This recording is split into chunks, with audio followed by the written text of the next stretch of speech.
तर आज आपण एसईओ चे इंट्रोडक्शन बघू। तर एसईओ म्हणजे सर्च इंजिन ऑप्टिमायझेशन।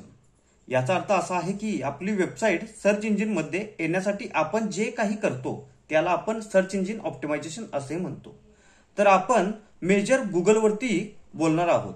तर गुगल 98.5% लोक यूज करतात आणि आपण जे गुगल वरती सर्च करतो त्याला आपण सर्च क्वेरी किंवा कीवर्ड बोलतो आणि सर्च करून जे वरती येते त्याला आपण एसईआरपी म्हणतो। एसईआरपी म्हणजे सर्च इंजिन रिझल्ट पेजेस असे म्हणतो। वरती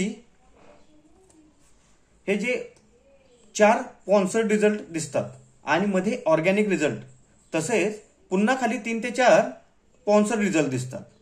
तर हे जे ऑर्गॅनिक रिझल्ट आहेत ते आपल्या एसईओ ऑप्टिमायझेशन स्कोर वरती रँक करतात। 200 पेक्षा जास्त गुगलचे रँकिंग फॅक्टर्स आहेत।